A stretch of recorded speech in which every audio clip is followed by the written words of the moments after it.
Olá, tudo bem? Estou eu aqui de volta, retomando a gravação dos vídeos aos comentários do CPC de 2015.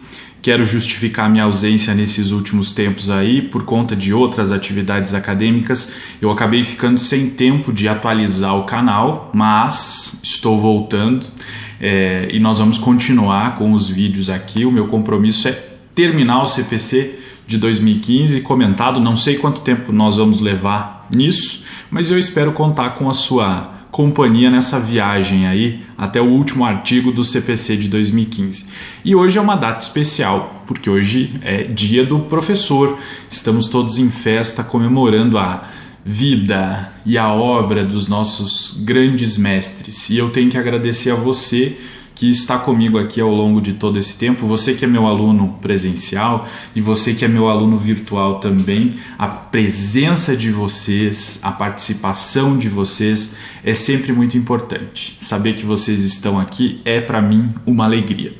E além disso, e antes de entrar nos comentários ao CPC de 2015, hoje nós vamos analisar o artigo 53, eu quero compartilhar com vocês aqui um presente que eu recebi hoje, este maravilhoso livro do meu amigo professor Alexandre Senra, que escreveu sobre coisa julgada no Código de Processo Civil. Eu recebi esse livro hoje, já dei uma folhada nele, já gostei muito do que li, e fica aqui a minha recomendação para você que está procurando alguma bibliografia na área de coisa julgada.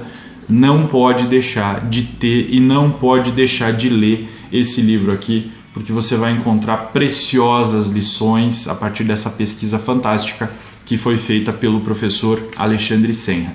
Então fica aqui a minha dica e a recomendação do livro desse amigo querido.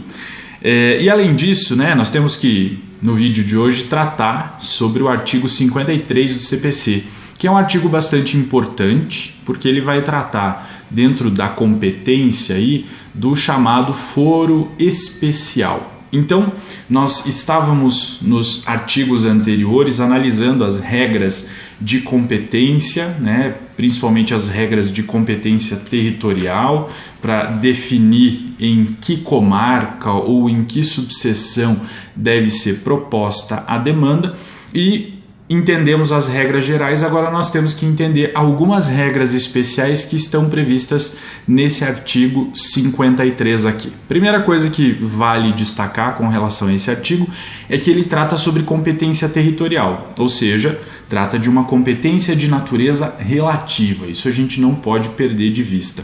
E os professores Nelson Neri Júnior e Rosa Maria de Andrade Neri, lá no CPC comentado, a que eu sempre faço referência aqui, eles nos ensinam o seguinte: por isso é possível, em razão de ser as disposições do artigo 53, elas dizerem respeito à competência territorial de natureza relativa, é possível haver derrogação dessa competência por convenção das partes, conforme prevê o artigo 63 do CPC, por conexão ou por continência, conforme prevê o artigo 54 do CPC, pela renúncia à prerrogativa de foro.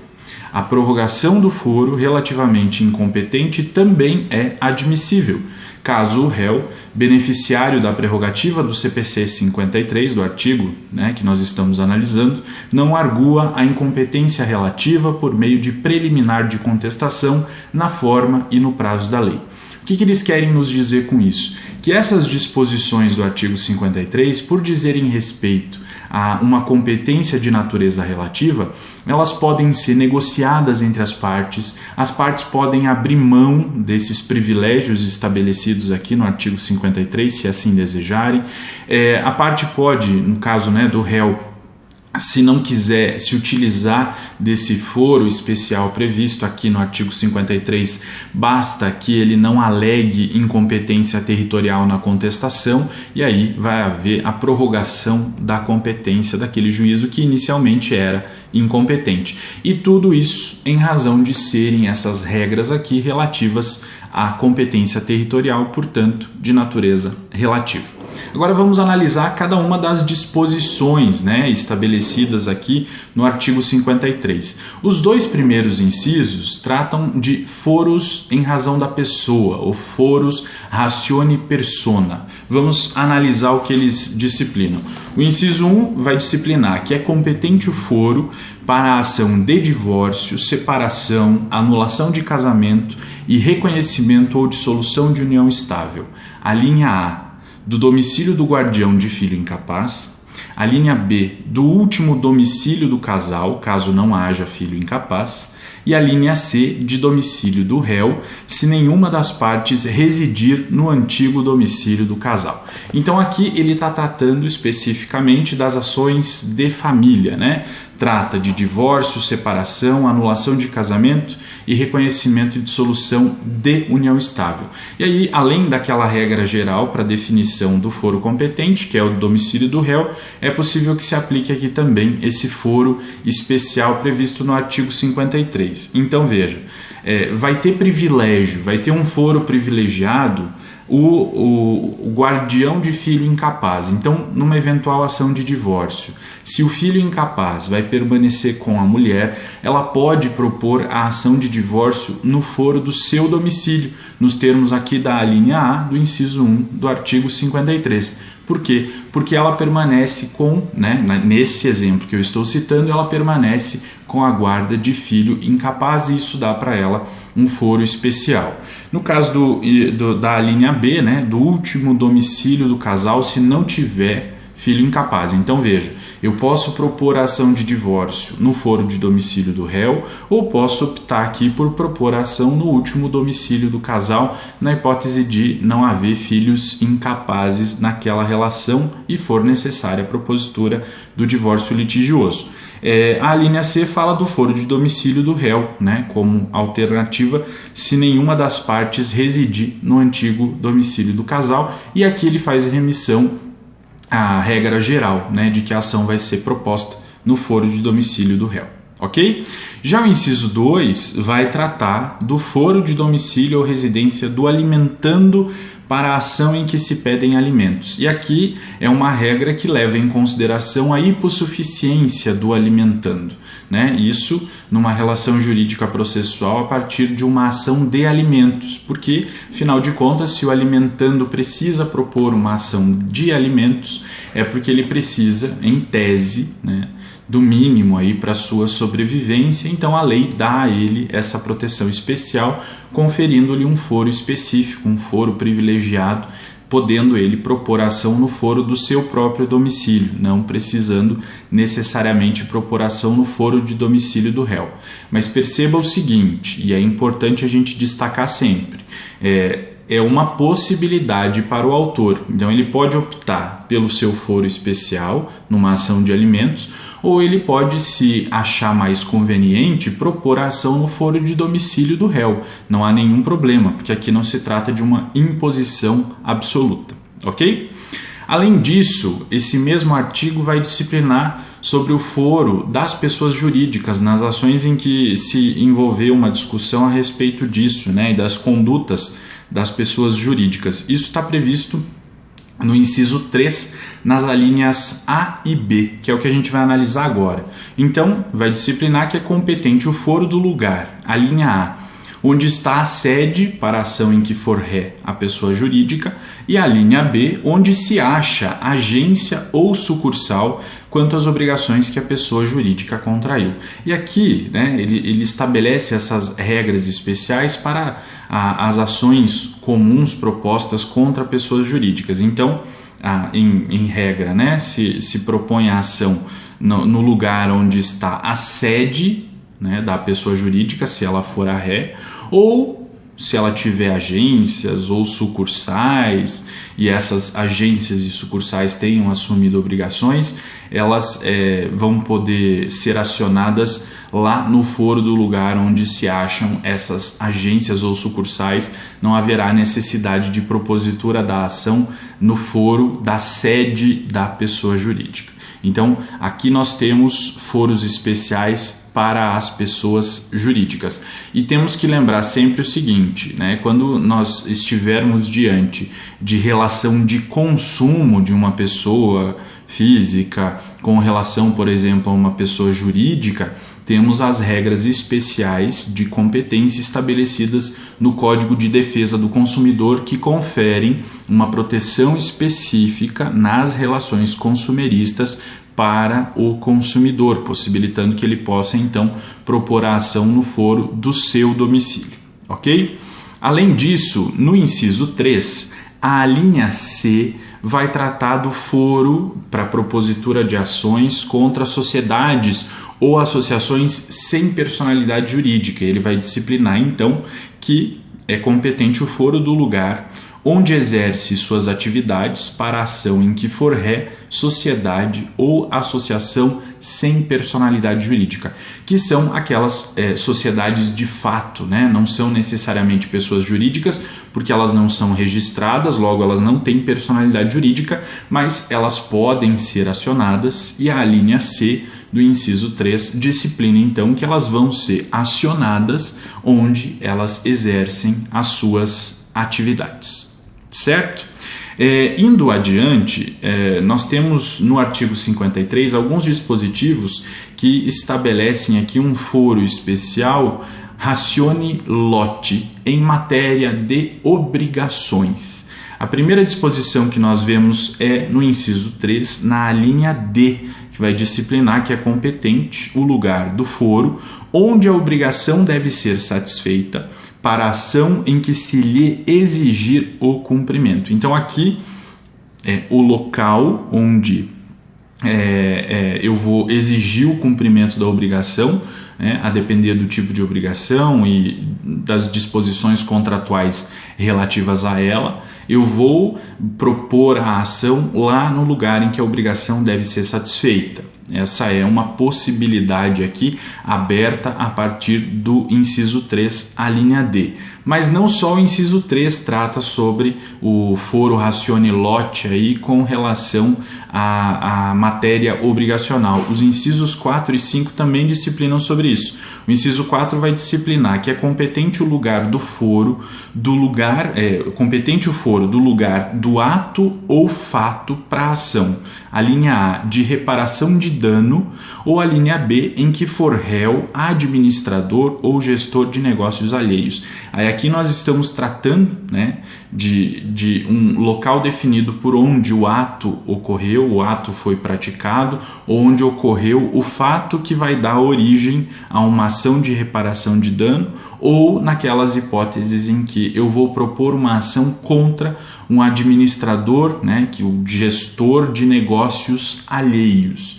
E aí, nesse caso, vai ter aqui um foro especial ratione lote, quer dizer, que depende do lugar onde esse ato ou esse fato ocorreu.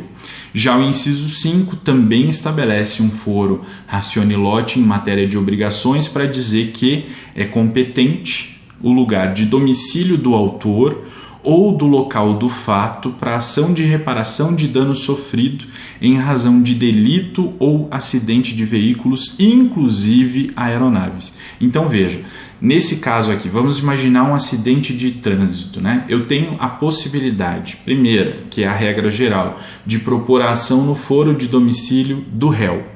Mas, além disso, o inciso 5 do artigo 53 disciplina que eu posso propor ação no foro de domicílio do autor, me dá essa possibilidade, ou no foro onde ocorreu o fato, né? Onde ocorreu aquele acidente, porque o que eu estou buscando naquela demanda é a reparação do dano sofrido em razão daquele acidente. Então eu posso escolher dentre essas três possibilidades aqui. São três possibilidades legítimas, duas delas são especiais porque previstas aqui no inciso 5 do artigo 53.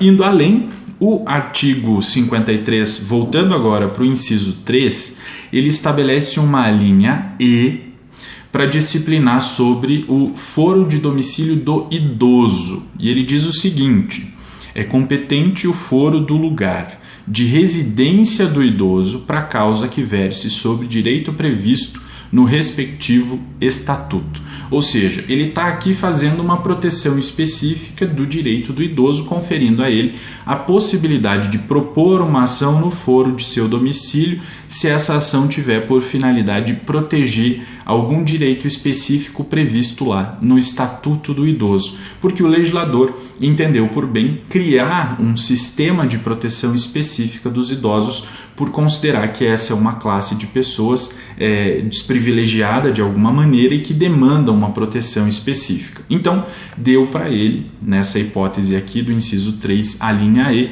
uma proteção específica possibilitando que ele pudesse propor a ação no foro do seu domicílio. A gente não pode esquecer também que o próprio Estatuto do Idoso, lá no seu artigo 80, disciplina que as ações previstas neste capítulo serão propostas no foro de domicílio do idoso, cujo juízo, isso é importante, terá competência absoluta para processar a causa, ressalvadas as competências da Justiça Federal e a competência originária dos tribunais superiores. Aí você pode pensar, não tem uma incongruência entre o que está previsto no artigo 53 do CPC e no artigo 80 do Estatuto do Idoso? Porque o Estatuto do Idoso estabelece competência absoluta do foro de domicílio do idoso. Já o inciso 3, a linha A do artigo 53, está tratando de competência territorial e estabelece aqui um foro de natureza relativa. E não há incongruência entre essas duas disposições, porque o artigo 80 do Estatuto do Idoso, ele diz respeito a ações que envolvam direitos coletivos dos idosos. E aí, para esse tipo de ação, a competência tem natureza absoluta e vai ser aí o foro de domicílio do idoso, conforme a previsão do artigo 80. E o próprio STJ tem já alguns julgados em que ele faz interpretação desse artigo 80 e faz uma interpretação de natureza restritiva, justamente para entender que essa disposição diz respeito tão somente àquelas ações em que se vai discutir direitos de natureza coletiva. E a gente pode ver isso lá no recurso especial 1.246.739, originário de Minas Gerais, que foi julgado pela terceira turma do STJ e relatado pela ministra Nancy Andrighi. Ok? E para finalizar, o inciso 3 tem uma linha F, que se refere aí a um foro especial do lugar da sede da serventia notarial ou de registro para ação de reparação de dano praticado em razão do ofício. Aqui para ações bem específicas, né, que dizem respeito aí à responsabilidade civil decorrente de atos praticados por cartórios de notas ou por cartórios registrais, e aí dá a possibilidade de propositura da demanda, nesse caso aqui, no foro em que está estabelecido o ofício de notas ou o ofício registral. E essas são as disposições do artigo 53. E como hoje é dia do professor, e eu estou trazendo aí nos últimos vídeos sempre ao final um trecho de algum texto de algum grande pensador, eu não poderia deixar de homenagear todos os meus professores e a todos os professores do Brasil com um trecho de um texto de talvez um dos nossos maiores educadores, reconhecido no mundo inteiro pelos seus feitos e pela sua doutrina, que é o professor Paulo Freire. E ele escreveu uma carta aos professores intitulada Ensinar, Aprender, Leitura do Mundo, Leitura da Palavra. E deste texto eu pincei um trecho que eu considero lapidar, em que ele dizia o seguinte: o aprendizado do ensinante ao ensinar não se dá necessariamente através da retificação que o aprendiz lhe faça de erros cometidos. O aprendizado do ensinante ao ensinar se verifica à medida em que o ensinante, humilde, aberto, se ache permanentemente disponível a repensar o pensado, rever-se em suas posições, em que procura envolver-se com a curiosidade dos alunos e dos diferentes caminhos e veredas que ela os faz percorrer. Alguns desses caminhos e algumas dessas veredas que a curiosidade, às vezes quase virgem, dos alunos percorre, estão grávidas de sugestões, de perguntas que não foram percebidas antes pelo ensinante. Mas agora, ao ensinar, não como um burocrata da mente, mas reconstruindo os caminhos de sua curiosidade, razão por que seu corpo consciente, sensível, emocionado, se abre às adivinhações dos alunos, à sua ingenuidade e à sua criatividade, o ensinante que assim atua tem no seu ensinar um momento rico de seu aprender. O ensinante aprende primeiro a ensinar, mas aprende a ensinar ao ensinar algo que é reaprendido por estar sendo ensinado. E isso é lindo e traduz essencialmente aí a função do professor. Com isso, eu me despeço de vocês todos que passam por aqui para ver esses vídeos e te convido a, se não deixou o seu like ainda, deixá-lo, se inscrever no canal caso não seja inscrito e chamar cada vez mais gente para vir aqui conosco curtir processo civil. Até a próxima!